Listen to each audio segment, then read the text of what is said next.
Hello class 10. Let's continue our chapter of history, the rise of nationalism in Europe. इस chapter में हम ये discuss कर रहे थे कि यूरोप में नेशनलिज्म का जो फीलिंग्स था वो किस तरह से स्प्रेड हो रहा था. So we have taken the France as the first example how nationalism spread in the country. और France is the first country जहां पर रेवोल्यूशन हुआ था, जहां पर नेशनलिज्म जैसी फीलिंग्स को फर्स्ट रिकॉग्नाइज किया गया था. Okay, so since we are talking about the France, so जो फ्रांस का हिस्ट्री है, जो रेवोल्यूशन है, वो हमने ऑलरेडी क्लास 9 में पढ़ लिया है. सो किस तरह से फ्रांस में 1789 का रेवोल्यूशन हुआ, उसके बाद कॉन्स्टिट्यूशन मोनार्की फॉर्म हुआ, उसके बाद फिर से मोनार्कियल सिस्टम को अबॉलिश किया गया. So on and so fourth हमने डिस्कस किया. नाउ क्लास 9 में हमने एंड में पढ़ा था कि नेपोलियन बोनापार्ट का एंट्री होता है फ्रांस में. ड्यूरिंग 1789 जो नेपोलियन था, he was the military leader of France. So जब फ्रांस को रेस्ट ऑफ द कंट्रीज, उनके नेबरिंग कंट्रीज जब उनको अटैक कर रहे थे, तो there was a hero, his name was Napoleon, जिन्होंने फ्रांस को प्रोटेक्ट किया था. And later on he became the ruler of France. So he officially became the ruler of France in 1804. लेकिन 1797 के द्वारा ही वो क्या थे, फ्रांस के मिलिट्री लीडर थे. लेकिन ऑफिशियली उन्होंने फ्रांस को रूल किया 1704 से. So, जब नेपोलियन फ्रांस में आया तो क्या क्या चेंजेस उन्होंने लाया, लेट्स सी.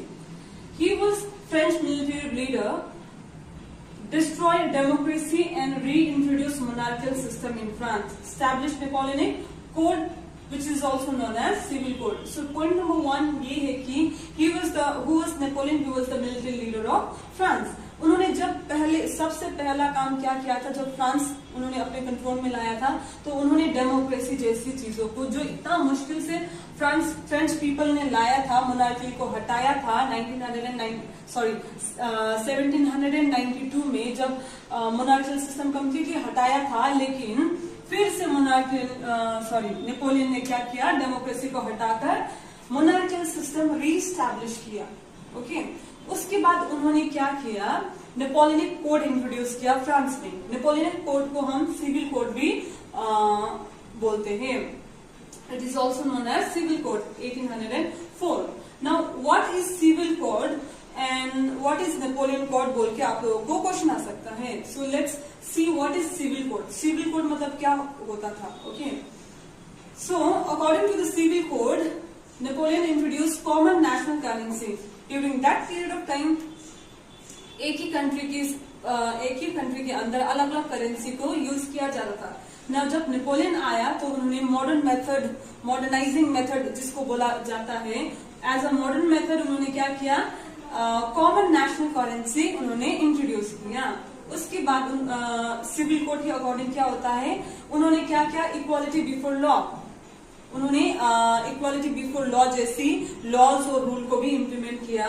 और according to the civil code और Napoleon code, no privileges by birth, which means जो पहले जितने भी वेल्दी पीपल या फिर फर्स्ट और सेकेंड स्टेट के लोगों को बाय बर्थ कुछ प्रिविलेजेस मिला जाता था, अब वो नहीं मिलेगा. एंड इसी के अंदर हमारा पॉइंट नंबर 4 है सिक्योर्ड राइट टू प्रॉपर्टी. पहले फ्रांस में क्या हुआ करता था, no matter how much you are rich, no matter how much money you have, अगर आप थर्ड स्टेट के लोग हो तो आपको प्रॉपर्टी ओन करने का कोई राइट नहीं होता था. लेकिन नेपोलियन ने ये चीजें भी हटा दिया. उन्होंने राइट टू प्रॉपर्टी जैसी चीजों को अडॉप्ट करना शुरू कर दिया. सो ये सारे पॉइंट किसके अंदर आता है, सिविल कोड के अंदर आता है. ओके, सो उन्होंने क्या किया, he also abolished feudal system. Feudal system क्या है, हमने क्लास 9 में पढ़ा था, राइट. जो थर्ड स्टेट के लोग फर्स्ट और सेकंड स्टेट के लोगों के लिए जितने भी रेवेन्यू पे करते हैं, या फिर उनके अंडर में जो एज अ सर्वडम उनको सर्व करता है, एज अ सर्वेंट जब सर्व करते हैं, उसको हम फ्यूडल सिस्टम बोलते हैं. फ्यूडल सिस्टम के रहते हैं जितने भी फर्स्ट और सेकंड स्टेट के लोग थर्ड स्टेट को कोई भी काम करवा सकते हैं. सो ये सारी चीजें होती है जो नेपोलियन ने हटा दिया. He also abolish guild restrictions. उन्होंने जो गिल्ड रिस्ट्रिक्शंस थे वेर रिमूव्ड. सिविल कोड के रहते गिल्ड रिस्ट्रिक्शंस वेर रिमूव्ड. अब गिल्ड रिस्ट्रिक्शंस मतलब क्या होता है, as we already discuss this, मान लो कि मार्केट में 5-6 सेलर्स है, बहुत ही कपड़े का सेलर्स है ना। उस मार्केट में एक नया बिजनेसमैन आना चाहता है, लेकिन क्या अगर नया बिजनेसमैन आएगा तो क्या होगा, जो बायर्स है वो बढ़ जाएंगे। पहले 6 में बढ़ते थे, अब 7 में बढ़ने लगेंगे। जो पहले क्या हुआ करता था, वो पावरफुल जितने भी बिजनेसमैन होते थे वो लोग न्यू एंट्री करने से मना कर देते थे, ठीक है। लेकिन सिविल कोड के रहते ये जितने भी रिस्ट्रिक्शन थे, गिल्ड रिस्ट्रिक्शंस थे, वो भी सारे हट गए। उसके बाद नेक्स्ट पॉइंट है transport and communication improve. Civil code के रहते जितनी भी रोड्स है वो फ्रांस के वो पूरे इम्प्रूव हो गए, कम्युनिकेशन सिस्टम इम्प्रूव हो गया। इससे क्या होता है, नेबरिंग कंट्रीज के ऊपर जो रिलेशन है वो अच्छा बनने लगा, लोग इजीली मूव करने लगे। They could move from one place to one country to another easily. Now most important changes उन्होंने क्या लाया था, standard weight and measures were adopted, which means जिस तरह से करेंसी एक ही कंट्री के अंदर डिफरेंट करेंसी वो लोग यूज करते थे, उसी तरह से एक ही कंट्री के अंदर जो वेट एंड मेजर्स हुआ करते थे वो अलग अलग हुआ करते थे। अंडरस्टूड। सो मान लो कि इंडिया फॉर एग्जांपल इंडिया में मान लो कि मध्य प्रदेश में जो 100 सेंटीमीटर है इज इक्वल्स टू 1 मीटर, लेकिन यही लेंथ ऑफ क्लोथ्स जैसे कि ये हो गया हमारा एमपी में, ठीक है। एज एन एग्जांपल जैसे कि राजस्थान में मान लो कि 52 centimetre is equals to 1 metre, ये हो गया राजस्थान का। सो ये क्या हुआ, different weight and measures. Understood. So इस तरह की सिस्टम हुआ करती थी फ्रांस में पहले, ठीक है। सो जब नेपोलियन आया, जब उन्होंने सिविल कोड इंट्रोड्यूस किया, तो उसके रहते हर एक जगह पर स्टैंडर्ड वेट एंड मेजर्स उन्होंने अडॉप्ट करना शुरू कर दिया। नाउ जब नेपोलियन ने सिविल कोड इंट्रोड्यूस किया फ्रांस में, या फिर नेपोलियन ने क्या किया, पहले फ्रांस को अपने कंट्रोल में लाया, फिर धीरे धीरे रेस्ट ऑफ द यूरोप को उन्होंने अपना कंट्रोल में लाना शुरू किया था। अंडरस्टूड। और जहां जहां पर उन्होंने अपना कंट्रोल बनाया वहां पर उन्होंने सिविल कोड इंट्रोड्यूस किया। सो लोगों की क्या रिएक्शन थी टुवर्ड्स दिस सिविल कोड, या फिर नेपोलियन के रूल की तरफ लोगों की, यूरोपियन पीपल की क्या रिएक्शन थी। Okay. Initially countries like Holland, Switzerland welcome French armies as harbingers of liberty, but initial enthusiasm soon turned hostility, increased taxation, censorship, forced conscriptions into French armies. All these seems outweighed the advantage of the good administrative system. So what happened? Napoleonic code के द्वारा या फिर Napoleon के rule के द्वारा जो France का या फिर यूरोप का जो एडमिनिस्ट्रेटिव सिस्टम है बहुत ही अच्छी हो गई थी, लेकिन और कई सारे लोगों की जैसे कि फ्यूडल सिस्टम को हटाना और गिल्ड रिस्ट्रिक्शन को हटाना, नो प्रिविलेजेस बाय बर्थ, ये सारी अच्छी चेंजेस नेपोलियन ने इंट्रोड्यूस किया था।